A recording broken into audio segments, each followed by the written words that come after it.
As we begin to look at information on developing countries and what it means for a country to be developed or developing, there's an activity that I used to go through that kind of gets you to look at how a nation is considered developed or developing. A couple of the learning goals for Chapter 17 material. I can explain why economic development is important to the world economy and can provide an example of how a country can encourage economic development in other countries. A couple of questions to consider during this real quick activity. How can some nations with few natural resources be relatively wealthy, and how can other nations with vast amounts of natural resources be relatively poor? In years past, each student was given a little slip of paper that had this information, Mystery Nation A, for example, and gave you a little bit of information, how big the country was, what the population was, what the GDP of the country was, and then based on those couple of pieces of information, you would come up to the board and check off if you thought your country was below average, about average, or above average for their per capita income. We're not going to go through and do that right now, so I'm just going to jump ahead to what those mystery nations were.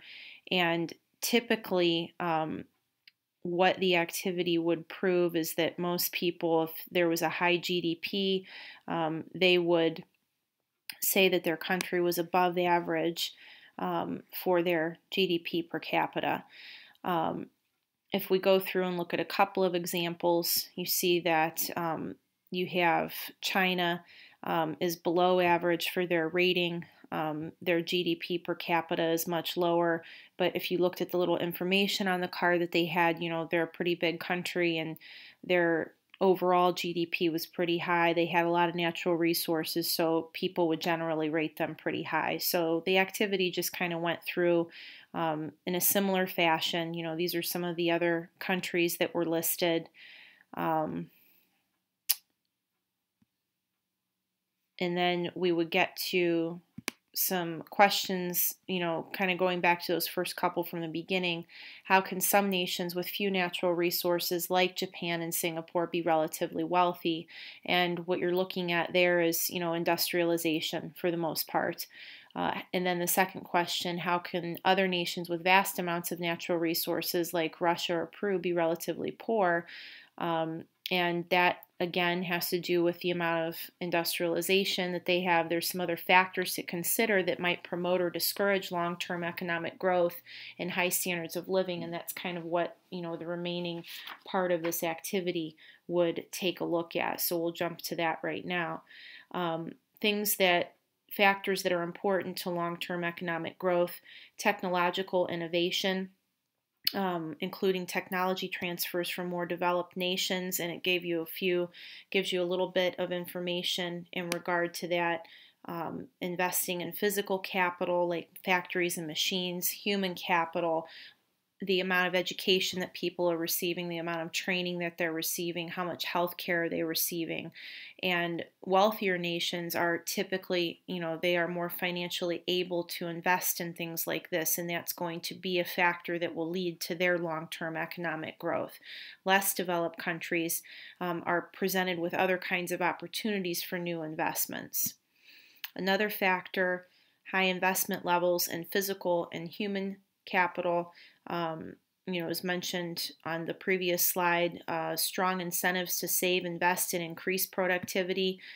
We've talked about property rights before in a free enterprise economy and how important they are as an incentive for people to work and work well.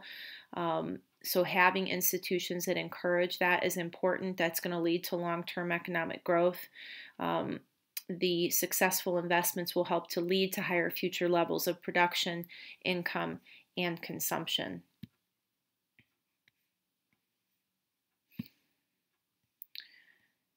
Having high rates of savings to permit high levels of investment is also a factor that's important, so that there's high after-tax incomes that would represent, again, a major financial incentive that's going to motivate people to become more educated, have more training so that they are working more efficiently and making more money. And, that will help to encourage them to save and invest their money as well. Having a low inflation rate in the economy. So a stable currency. We haven't talked much about currency or foreign exchange due to the time constraints that we have, but having a stable currency that its value is not going to be jumping up and down frequently is very important. An example of an unstable currency or economy would be in Greece, the last few years, and that they're not going to be worth as much. They're part of the EU, and there's some different criteria that they have to follow with that, and that's been kind of a debate, is should they withdraw from that because of their financial troubles. Political stability is very important. If an area or a region, a country is not stable, that's going to make investment riskier within the country and lead to lower levels of economic growth. Other businesses and individuals will not want to invest in that country if their money is not going to be safe. Free trade. We talked a little bit about trade in the last chapter. That's important. That's going to promote that communication and that relationship between countries. So those that are not as fortunate, that don't have as much, it's going to help them.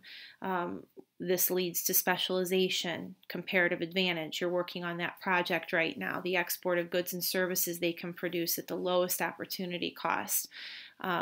You're going to have increased competition.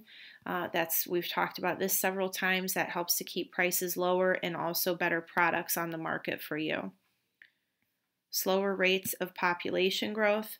If you have a rapid increase in population, then that's going to require higher levels of current consumption for basic food, clothing, and shelter, which makes it difficult for the economy to continue to grow well. Decentralized decision making in most sectors of the economy. Historically, market economies have experienced higher levels of economic growth than command economies. We saw the collapse in the late 80s, early 90s of the Soviet Union. So you have a little bit of proof there. North Korea, which is currently communist, does not have a strong economy, and again, kind of lends to that proof. That's the end of the intro activity. That just, again, the main focus there was looking at the factors contributing to long-term economic growth. We'll go on in the next video and take a look at a little bit, some more detail in regard to, developed versus developing.